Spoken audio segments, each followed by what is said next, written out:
After decades of strange Pokédex entries, off-putting anime episodes, and all kinds of other spooky material, some Pokémon have gained a reputation for being evil. But many of these Pokémon are often misunderstood, I feel. Some just act in self-preservation, some act off of their natural desires, but some actually are just straight up evil. So good morning everybody, good morning, it's JPR, and today I'm going to be breaking down some of the conventionally evil Pokemon to find out where they truly land on the morality spectrum. We'll begin this video at the actually good tier. These are Pokemon whose deeds are often perceived as evil by the public, but in actuality they're trying to help. I think for this tier there's no better leadoff than Absol, who has constantly been framed throughout Pokemon history for being an agent of chaos and destruction. But as I'm sure most of us know by now, Absol is more of a disaster-sensing prophet who tries to warn people of disasters before they happen. Like a radon test kit. It sucks that you have to have one, but it's there for a reason. It does it in the Jirachi movie, does it in Mystery Dungeon. In the games, it almost always appears on a route just before a great crisis occurs. And even in Pokemon Legends ZA, it's the very first rogue mega battle foreshadowing the crisis to come. Absol, you're clear, buddy. Go on through TSA. Actually, please don't. Next, we have Mimikyu, a Pokemon well known for cursing people with the sight of its body, causing even the most innocent of bystanders to perish. The anime even makes a recurring gag out of this by having Mimikyu constantly send Meowth to the pearly gates. And as much as the anime tries to make Jesse's Mimikyu appear more villainous with its burning hatred for Pikachu, it's well known that most Mimikyu hide themselves under their Pikachu cloak in order to get closer to people. The vast majority of them are lonely creatures who only seek the love and admiration that Pikachu has garnered. It does grow incredibly violent towards those who bust its disguise, but at the end of the day, he's not such a bad dude. The same can be said for Trevenant, a Pokemon who devours people and places deadly curses on them, but only if they threaten to destroy the forest. It's actually a kindly spirit that looks after the other forest Pokemon. Not to sound like a tree hugger or anything, but this guy sounds pretty chill. We don't need a Dollar General popping up on Route 16, alright? And lastly, Univin Zoroark.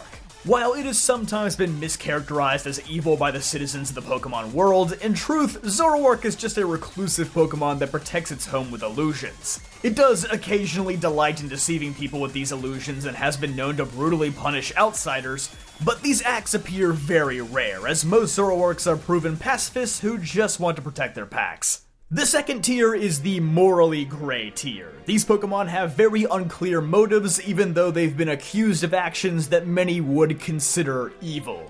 The first one would be Dusknoir. The reason being, Dusknoir has very conflicting Pokédex entries. Its first entries from Gen 4 describe it as a Pokemon that picks up lost souls and guides them to their home in the afterlife. Okay, so far so good, let's keep reading. Pokemon Legends Arceus' entry says that it sometimes mistakenly takes the souls of those who have yet to pass away, which implies a slightly more malevolent nature. But the entry that I think spells things out the best is Pokemon Swords. At the bidding of transmissions from the spirit world, it steals people and Pokemon away. No one knows whether it has a will of its own.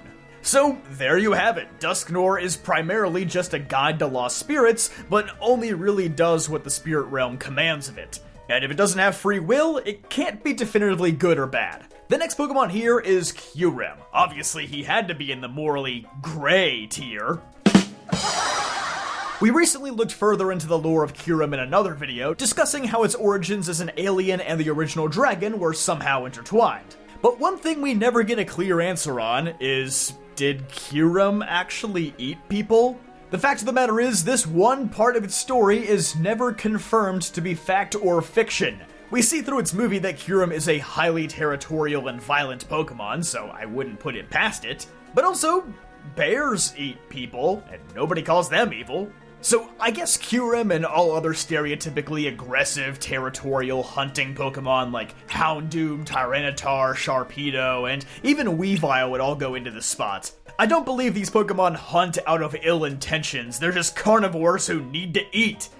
Apologies to vegans everywhere. In fact, basically any Pokemon that has a dex entry about being territorial and brutally beating people up, put them here too. It's too many to count, honestly, so if you're wondering where X Pokemon is, it's probably right here. On that note, we also have to include Darkrai here.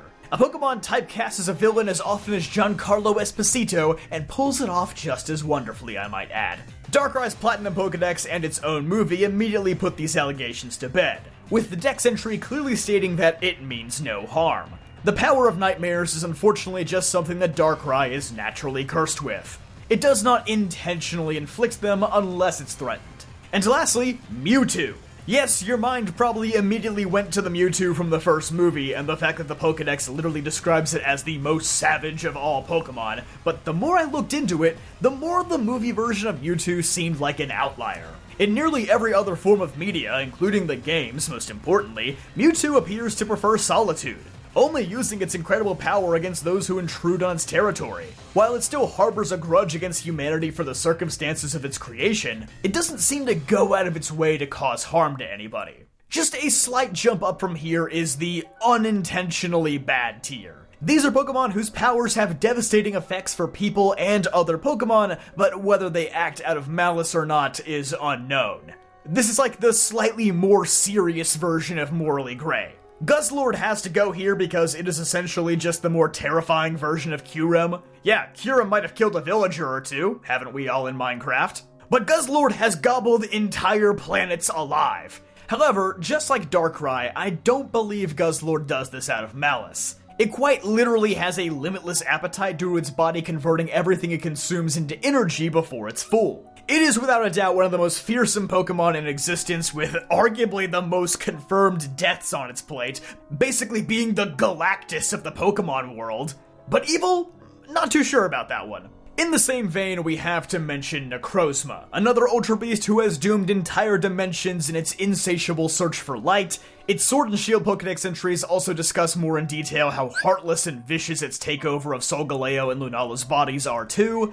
But once again, Necrozma only does this out of self-preservation. And when it has enough light to achieve its Ultra Necrozma form, it's been known to be quite peaceful, even having entire societies built around its light. And pretty much being the exact same thing as these two, we have Eternatus. After a 17,000-year-long slumber, it unleashed the darkest day when it finally awakened, causing havoc across the Galar region.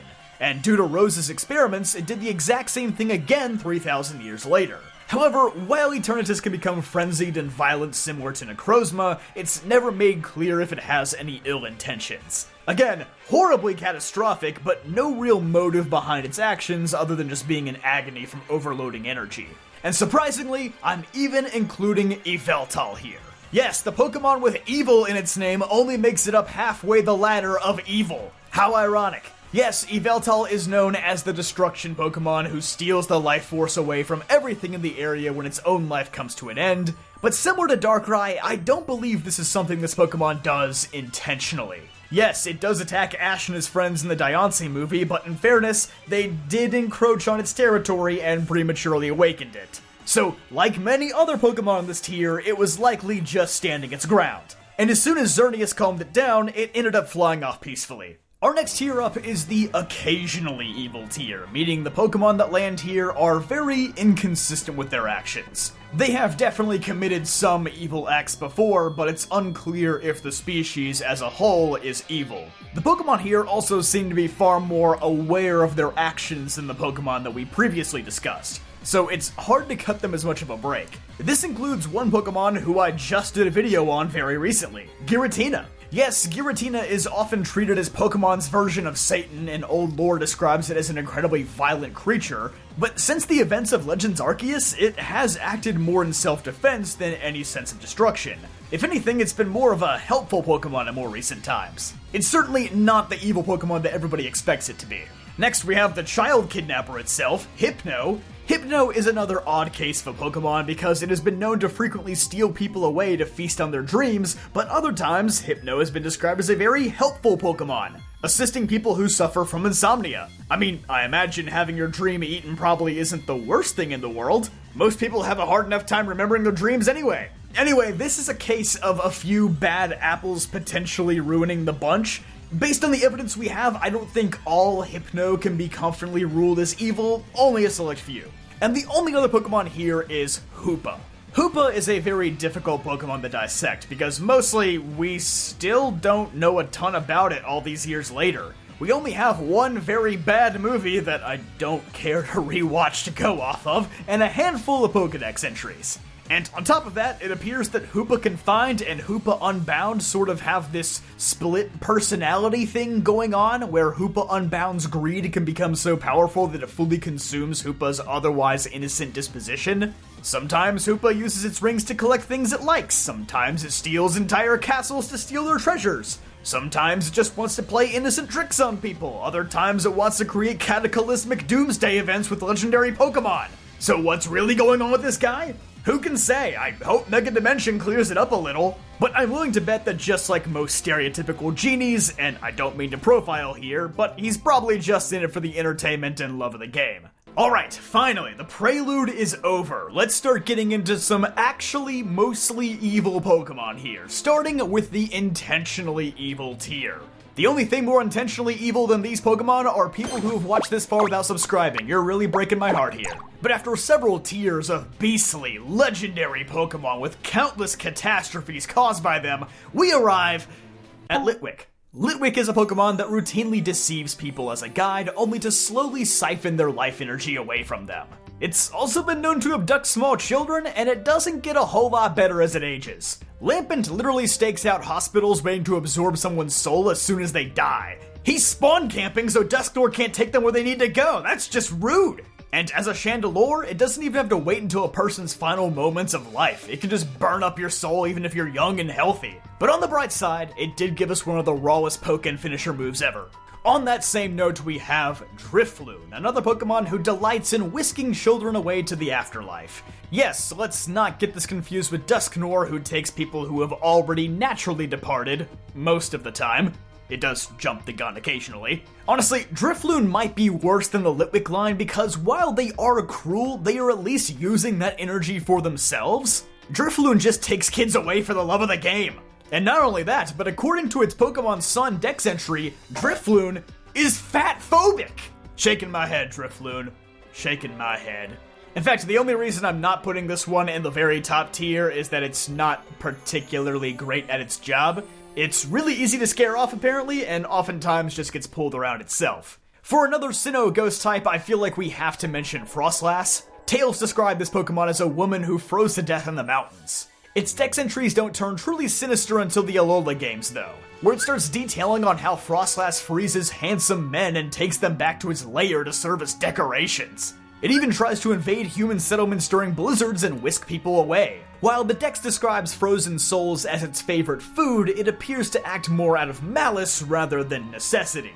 Jellicent is nearly a carbon copy of Frostlass, except it's not originally a human being. But according to the Dex, Jellicent has been known to sink entire cruise ships just to feed off of people's life energy. Again, only thing keeping it at top tier is, does it need this energy to survive? That point is arguable. Next up is none other than the OG himself, Gengar. I have to admit, this guy has some pretty good PR managers. For most of Gengar's existence, it's frequently been portrayed as this fun-loving, mischievous little dude. But going back and reading its Dex entries, this guy is nothing but a cold-blooded murderer. In Yellow, it's described laying curses on people. In Fire Red, it steals the lives of lost hikers. In Pokemon Moon, it apparently wishes for a traveling companion, since it was once human itself, it tries to create one by taking lives of other humans. I don't think any Pokemon has ever consistently been described in such a way for so long. Again, the only reason why this isn't top tier is because it does have a reputation as a mischievous Pokemon and might only be killing people so that it has more ghostly friends, which is, kind of wholesome. Alright, maybe not. Swinging all the way to Gen 9, we have Pecharunt. And by extension, the Loyal 3, Munkidori, Okidogi, and Pheasantipede.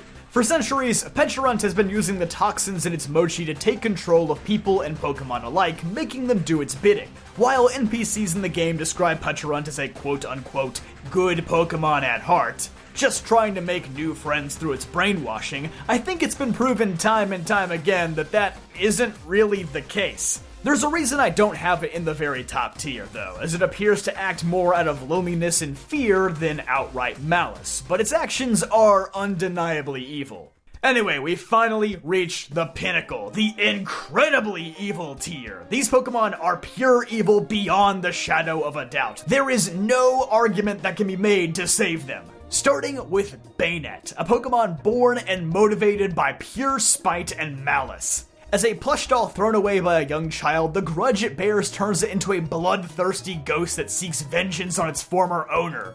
The only defense in Bayonet comes from Ultra Moon, where it says that love and affection can actually turn Bayonet back into a regular doll. But even then, is that really redemption? Kindness kills this thing! It's not even a Pokemon if it's not filled with anything but hate! Another Pokemon who exists purely off of spite is Hisuian Zoroark. Yeah, did you notice I specifically said Univin earlier in the video? There was a reason for that. According to Pokemon.com, its ghostly powers come from its hatred it has for every living thing in this world. If it was just people, I would say it's justified.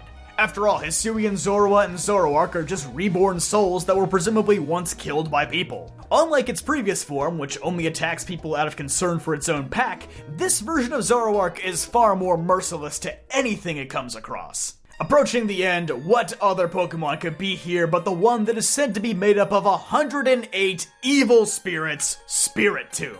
Okay, in fairness, the Pokedex does say that not all the spirits are evil, but a pretty significant amount are. The spirits are all trapped within the Keystone as a form of punishment for their deeds in the past. It lays curses on people just by thinking and has been portrayed to be extremely violent in nearly every form of Pokemon media. Even in its inspiration, Spiritomb's 100 spirits are likely based on the 108 temptations from Buddhism. And unlike other Pokemon we've discussed, Spiritomb doesn't seem to lash out because it's hungry or wants to protect its territory. Rather, Spiritomb just does it because it wants to. Also, we have to include the Treasures of Ruin here. I know, finally, a break from the ghost types. Let's all talk about how bad dark types are instead. Similar to Spiritomb, these Pokemon are just evil deeds and grudges given Pokemon form, and true to their name, they did ruin the Paulian Empire, so yeah, pretty bad. And now we're down to the last Pokemon, and who else could it be but my friend Malamar. This guy is kinda like the more malevolent version of Hypno. While Hypno sometimes abducts people just to satiate its appetite for dreams, Malamar actively hypnotizes people and Pokemon with the goal of exploiting them for world domination. Upon Mega Evolving, it can completely erase the memories and personalities of people, turning them into mindless slaves. It sees even its own trainer as a pawn and will hypnotize them if it disagrees with their commands. Many history-changing events in the Pokemon world have been canonically orchestrated by Malamar, which is wild to think about. John F. Kennedy, Malamar. Watergate, Malamar. That missing cookie in the jar?